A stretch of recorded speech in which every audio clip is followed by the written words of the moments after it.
Oh, I forgot his chicken. I had to run all the way back for his chicken. Hello, how are you doing, Sean? Very well, thank you, Pokey. How are you? Corner. We'll get straight in there then. No, Sean, can you hear me? Yeah, Perfectly. right. No, we know where we're going to start. Crawford, Canelo. What did you make of it all? Hoped Crawford would win, and I could see some reasons why. But the reasons as to why he wouldn't win, as in he was jumping up so far in weight against a guy who's extremely strong at super middle. So I thought Canelo would eventually break him down. I was rudely awoken and hugely surprised, though. Crawford seemed to carry that weight well, not look fleshy. And it was just a fantastic performance and a clear victory for Bud. I think he's put himself up there as a generational great now. Yeah. Big surprise. Uh, Canelo's had 532 rounds. His last six fights have all gone the distance, which gave me a good measuring from Bivol onwards. It gave me a good measuring stick to what he's throwing, how many feints he's doing, and blah de blah. Obviously, before I placed my bet, I had Crawford to win by late stoppage. It didn't come off, but I just felt that he's a tired fighter, and 532 rounds. He's beat more world champions than Ali, than Lennox, than Froch, Calzaghe, Khan, all them. He's had an hard career for a man of his age. Turned pro at 15. Did you feel that he looked old on the night? I don't think I do think he looked older, and I know boxers can get very old overnight, but like you say, he's been a pro 20 years, hasn't he? And he had a lot of fights quickly, and he's done more rounds, which can only tire you at that age. And his feet aren't as quick as they used to be. So yeah, I think it was just another continuation of him getting old. I don't think it was that fight where he obviously didn't get stopped. Although I think if he put the foot on the gas, he might have been able to stop, but Bud's too clever for that. But yeah, I do think he's only going to decline more quickly the more he fights on. But I don't think he'll retire. He's worth too much money to retire, I think. And I know he's lost all his belts at super middle now, but everyone wants to fight him because he's a big payday, isn't he? But yeah, he's definitely on the decline and more rapidly these past couple of fights as well. The big noises in the media are saying he got 150 million and Crawford 50, but I've just had Terry on. He don't believe that. What do you make of that? It's the fact that he was like 200 million just paying the fighters, and I know they're super subsidized by the powers that be with Turkey and co. But yeah, I never know. Obviously, Bud earned every penny, but 150 million. Um, if they want to pay him, they want to pay him it. But Terry probably knows more about the ins and outs of who gets paid what. But yeah, it's preposterous amounts of money. But if he's getting that much and he's getting even a proportion of that for another fight, I think he'll be fighting on. Although he does tell us that he don't fight for money, but who can turn down that much? Hmm. Old bagpuss Dan Rayfield, he's saying he got 150, so he's usually in the know. He's got everybody's ear roll, isn't he? Hasn't he? And he's up their arse. He, he has, he has. He used to be just about the best paid boxing journalist out there as well. So he's got the bag himself. But yeah, he's earned well. But why fight on now when you know that the best is behind you? You know you've done 20 years. Like you said, you've done half a thousand rounds. You've made your mark, haven't you? People around them, innit? Yeah, their cliques, their hangers on, their networks, their families. I know I think he's got five, six brothers that were all pros, but I suspect he's supporting a big old family and a big old family of hangers on as well. Yeah. They're talking Amzad Shiraz at Wembley Stadium for the WBO super middleweight title for Canelo. What do you make of that? And do you think that's maybe uh, a closer fight than it were before Crawford for Shiraz and Canelo? Definitely, I think with every because he doesn't fight too often a year, does he? Um, with every 6 months, year that passes with Canelo, he's only going to get slower, isn't he? His punch output's going to get lower, and obviously Shiraz is firmly on the ascendancy. it could be a very good scout for Shiraz, although I do think compared to his heyday, he's fighting, if not the shell of Canelo, the shadow of what he once was. Yeah. Do you think Shiraz is in a fortunate position that Turkey's took to him and he's an ambassador for Riyadh? You know, he had a lot of luck with Bradley Skeet fight. The world title shot he had against Adames, he got absolutely took to school. They gave it a draw. Do you think he's won the lottery? I think he's won the lottery and a hell of a lot of scratch card wins as well because he should have been DQ'd for whacking Skeet when he was down. And obviously Skeet, I think Skeet elected not to take that rematch in the end, and I think he's making his way as a trainer now. But he was very lucky then. Um, and then was it Adames? And I know he said he broke his hand, yada yada. He still lost, but you know you're in somewhat the funder's good books when he comes to the corner and tell him that he needs to do more. That doesn't usually happen for many fighters in the fold. So yeah, extremely lucky because he could have been he could have two losses and definitely one, but he's scraped by with a dodgy win and a dodgy draw. So yeah, he's very lucky. Although I'm not detracting from how good a fighter he is, and I think he could win a legitimate world title. But if he wins it against Canelo, he's got him at the right time. Yeah, I agree. I agree. And Crawford's talking about being undisputed at 160, and that's quite weak, that division, isn't it? He could clean up there, and I know there's always a risk when they go up and go down. It's sort of Roy Jones Jr. syndrome. They're never the same. But it's only £8 as opposed to going up to 190 odds for when Jones Jr. fought Rui. So yeah, I think he could.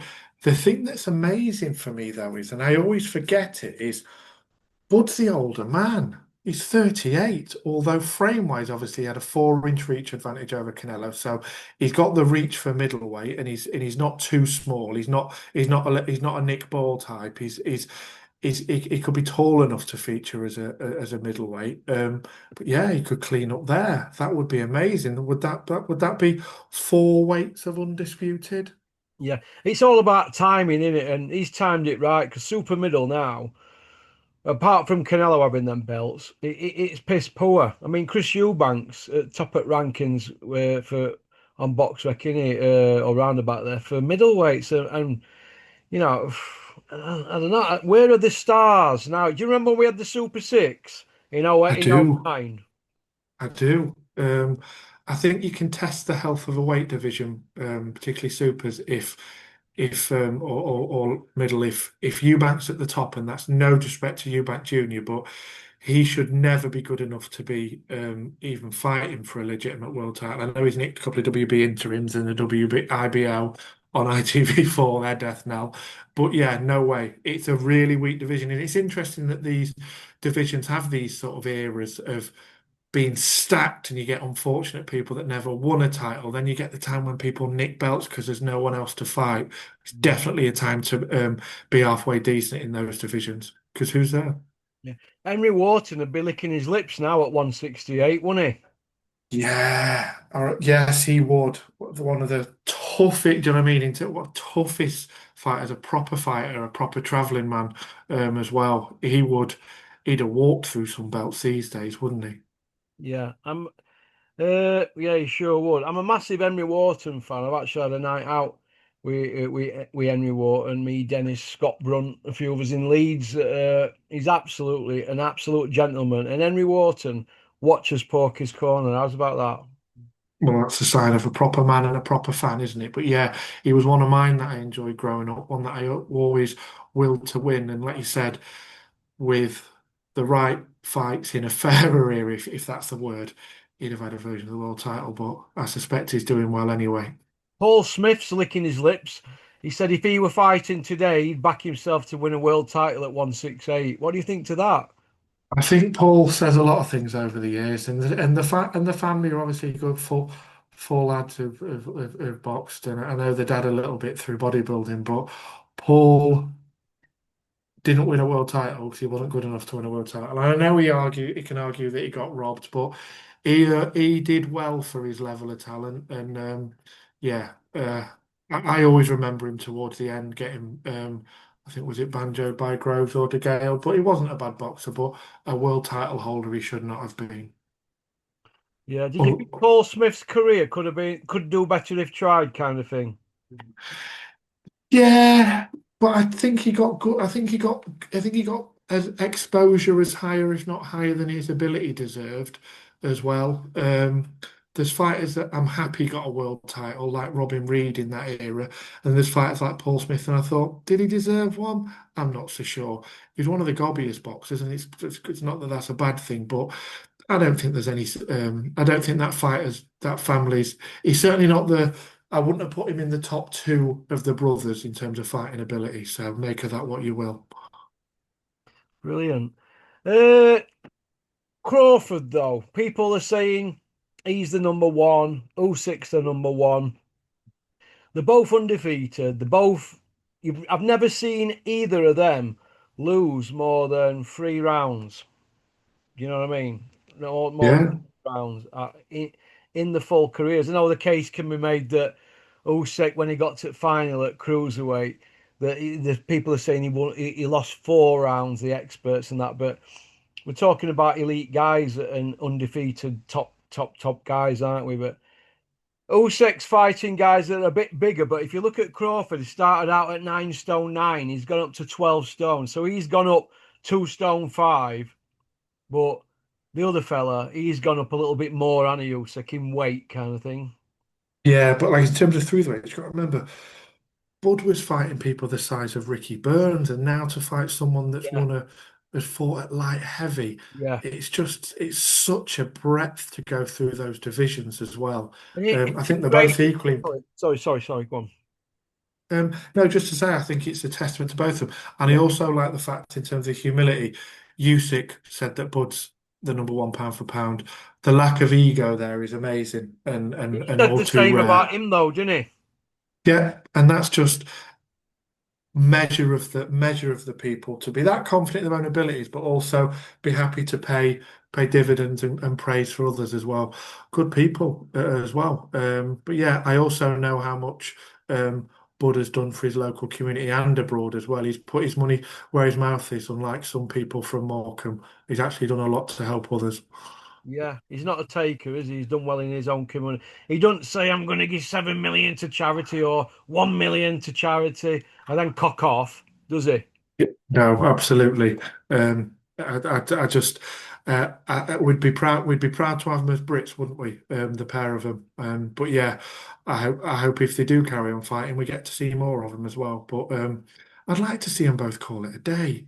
Yeah, I would. They've earned a lot. They've had enough punches in the head. One's far closer to 40. They're both knocking on the door of 40. Call it a day. Go sit on a beach. Yeah. Would you like to see Shiraz instead of him fighting Canelo? Would you like to see him in with Callum Simpson? Oh, I would, but that's, I mean, I'm always, but I'm always pro Yorkshire. I would love to see him with Callum Simpson. Don't know what's happening with Callum now with the Sky deal and the Boxer deal, and if there's exclusivity around that, or he's got wiggle. But I like Callum. He's so big for super middle. He must be stepping up to light heavyweight. So, but I met him, and I'm just under 6 foot tall, and he's got to be 6'3" minimum, and he's not got a small frame as well. No. Um, but yeah, I would love to watch him fight. I think he's so popular. Not many people can flog a ticket in Barnsley. They're not like I say, a Yorkshireman doesn't part with his cash easily, but I think he's got a good profile. I think he's a decent guy. I think he was working up until a few years ago as well as boxing. I'd love to see him in a big fight and make big money as well, whether it's for a version of the world title or not, because I like people like that. Yeah. Do you think that Ben Shalom and Boxer they could do something with Simpson and Bricktop's guy, or do you think that Bricktop's looking at Shiraz thinking after that Adamas fight he could get beat him at any time? Let's just get what we can from the Canelo fight. Do you think they're going to look at it like that? Warren, for whatever anyone wants to say about him, and plenty have said plenty, he knows how to look after a fighter that might have delicate whiskers or have vulnerabilities that can get exposed if he fights a real difficult fight. So I suspect Warren, unless he wants to cash him out, but I don't think he will because he's got such commercial value with his sort of cultural support base as well. I think they'd probably keep him away from Callum unless they are super confident that they think that the Adames fight was solely due to weight and a broken hand. But I don't think it was. No, no. Yeah. Where do you think Canelo? How do you? Sorry, if Canelo does retire, how do you think he'll be remembered? Really good question. I think it's only with time that we can really assess the legacy of fighters because I think Lennox Lewis's legacy grows better the sort of after he retired because at the time, and ditto the Klitschko's as well. I said, oh, they're rubbish at the time, but I think he must be. I think he has to be um, a true great. Um, there's arguments that he did duck certain people at weights, but whether that's of his own volition or through who people looked after him. But I would think he's a shoe-in for the Hall of Fame as soon as he's a day over the mandatory retirement age. Um, is he one of the greatest ever? I think it's too early to tell, Porky, without trying to sit on the fence. But he had some bloody good fights.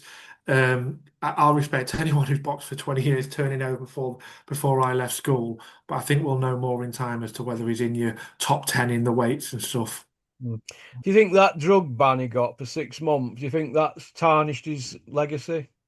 I don't think it has, but I think it should have because once you start popping things like Clen, whether it's from mythical Mexican meat or not, you're a drug abuser, you're a ped abuser. Um, and Mm. I know the one, I don't know too much about boxing, but I know about peds. Um, and Clen doesn't get in your system from licking the wrong meat. It gets in it from using your fat burners, and as your masking as well. So no, I think it should affect his, but I think if we start applying that, we're going to like very few boxers. So sometimes we almost have to just have it as little asterisks as also a drug cheat, which is a bit sad. Mm. The Roy Jones one bothers me because he tested positive after the Richard Hall fight and he was never punished. And he went on to fight Clinton Woods. Nobody said a word. I've never seen Dennis mention it once. Why, I don't know. I have a problem with that. Clinton personally told me, he said he were out in his depth when he fought him. He says he were like superhuman, super fast, and he'd never been in with anybody like that. And I look back at his career leading up to then, and I think, what are he on it all the time? You know, coming up from like light middle all the way to light heavy. He started out at 156, didn't he? He did, and again, a massive fan of Clinton. Remember him beating Rico Hoy at Who were one of the knocking everybody out, by the way, and undefeated. Oh, and he'd been in prison. He was a killer, wasn't he? They were Literally. killer. Everybody were terrified of him. Clinton says to me, Yeah, his whole team were terrified of him. He had a presence about him. Not yeah, everybody out. He just done a 9 year for killing a man. yeah. He James laced him, didn't he? He was never the same again after, was he? But Oh. in terms of Roy Jones Jr. and was he always on him? Obviously, we have to be careful what we sometimes say, particularly when he's got Russian citizenship. But I know a physique. I can nine nine 99 times out of 100, I can tell you a physique that's using PEDs, having prepared people for various sports that use them, none that involve being punched in the head or fighting, and having used them for 15 years in the past. His physique was always reminiscent to me of a physique that used testosterone-based compounds, if not human growth hormone as well. And that's just from my own observations and my own experiences within PEDs, because I don't know much, but I know gear. Do you think that once Roy Jones's reflexes had gone, you think it were over for him? It was just a case of a matter of time. Yeah, yeah, and but it was nice to see Glenn Johnson get Nice. the belated win against him as well, the Road Warrior. But yeah, I do, and then it was a sad decline. And again, it's no disrespect to Enzo Macronelli, but Enzo Macronelli should never have been knocking out the likes of Roy Jones Jr. That was a sad thing to see.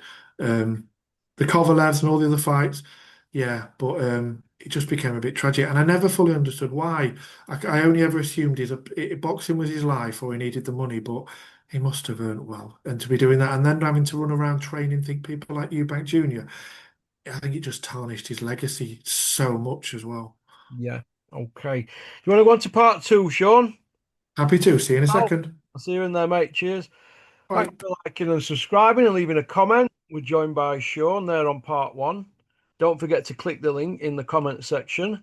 And by the time you're watching this, you'll have realised that 9 videos went out today. So there you go. So okie dokie. So peace out. And if you get bored, don't forget to jump on Porky's International YouTube. All right? One peace out. Max, I still don't want to speak to you ever again till you get down to cruiserweight. Pop, pop, bang.